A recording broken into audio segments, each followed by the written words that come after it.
Let's talk about financial increase and blessing. If you're believing God for a miracle, and I'll add my faith with you to be able to see that happen.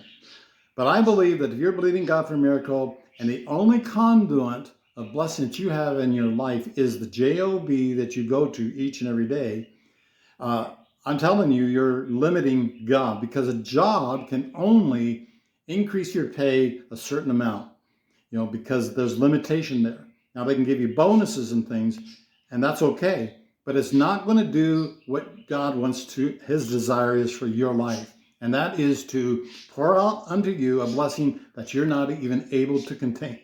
So we want a blessing to fill your cupboards. Here's why I'm standing in front of some cupboards. We want God to bless you so much that you have an overabundance to be able to pour out into other people's lives. So how do we do this? The story is in Elijah when he approaches a widow woman and he says, "What do you want of me?" And she said, I don't have any money.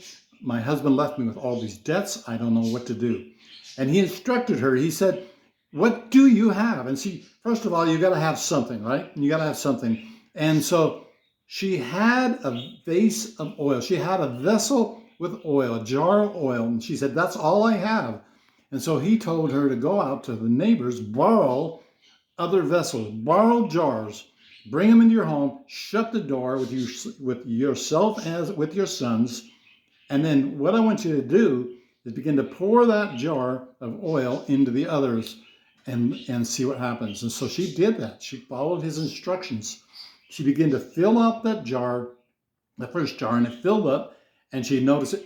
She still had oil in the one she was pouring out from. And she told her sons, "Get me another one." And she poured into that, filled that other vessel up. "Give me another one. Come on, give me another one." And pretty soon she ran out of vessels.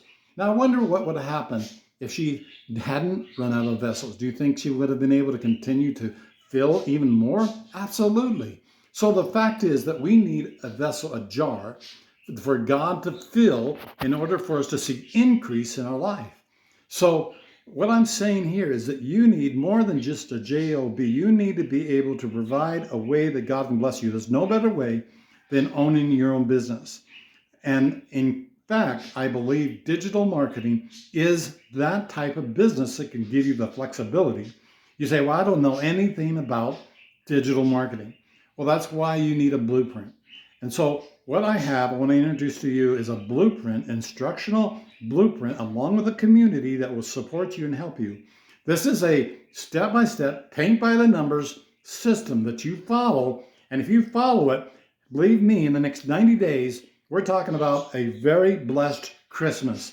I want to pray with you and ask God to allow you to move in this dimension, this direction, and to find peace within yourself and the courage and faith to step out like that widow woman had to step out. She had to step out of her comfort zone. You have to step out of your comfort zone to see God move in your life in a powerful, dramatic way. Let's pray together. Father God, I believe for a miracle for my friend that's watching me right now. Give them the courage and the faith to step out and do what's necessary to provide the vessels and the jars for you to fill up so that you can overflow and pour out in and through them in the name of Jesus. Amen.